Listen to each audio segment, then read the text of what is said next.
Good afternoon, friends. I am Professor Yogesh Kodilkar on behalf of Maratha Vidya Prasad Samaj Rajarshi Shahu Maharaj Polytechnic.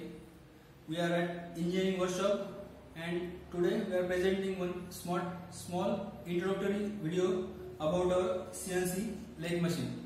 So this is our PMK brand CNC lathe machine having GT75 mono model, and for this machine we are having this stabilizer for uninterrupted power supply.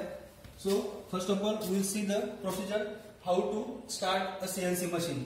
So in that, first of all we have to on the main transformer, then in the next part we have to put on the switch on the stabilizer. Again after some basic time we have to start this switch on this stabilizer, that is green switch. Then in the next part we have to start the switch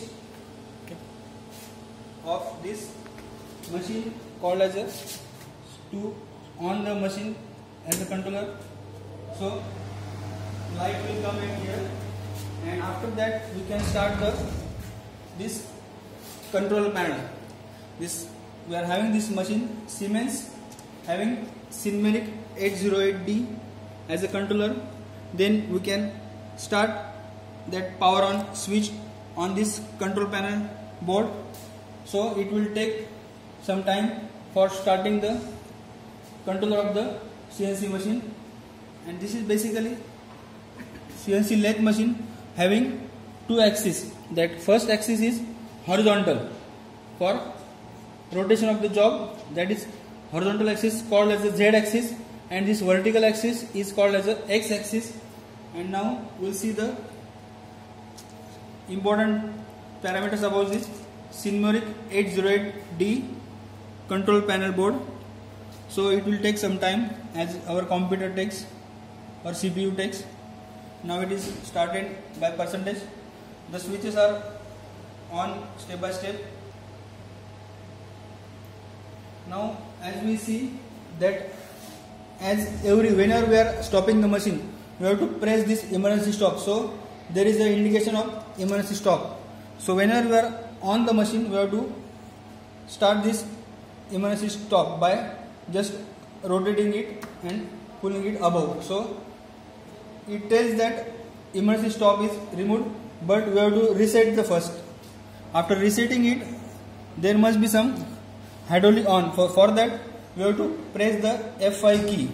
So after F5 pressing, this power on between switch is get lightened. Then in the next part again we have to reset. Then there is a signal that press F1 for reference machine. So we can see that after pressing F1 after increasing the tool feed, there is a movement of the machine for going that tool to the reference position or called as a home position. So that is the Z drive is going to the reference position. So you will see that after increasing the tool feed, that Z drive is going to the home position, and again now X drive. So now X and Z both are at neutral position or called as a machine reference position. So by resetting it, we can again control the parameters. Then these are the two main switches. That is for your tool feed. Tool feed you are given in percentage, and that is for spindle speed. Whatever the job is rotating, that spindle rotation also controlled by this spindle in percentage only. And importantly, this is a switch for resetting any operation. Whenever you have to stop the machine, instead of stopping the cycle stop, you have to reset the button. We'll just see that practically. Suppose these are the number of operations on this control panel board. Among that, there is one important operation called as a MDI mode. That MDI is manual data input. You can see that now it is having some another screen. When you are pressing the MDI mode, it changes. So it changes to whatever the previous code are given manually on this screen. So MDI, as I said, that is manual data input. We can manually edit the program as per our requirement. So at here we can input the number of codes on your control panel.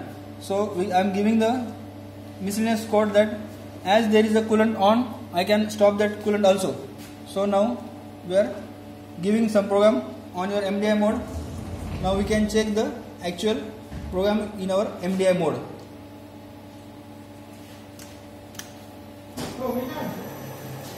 So that machine is started in our MDI mode, and you can see that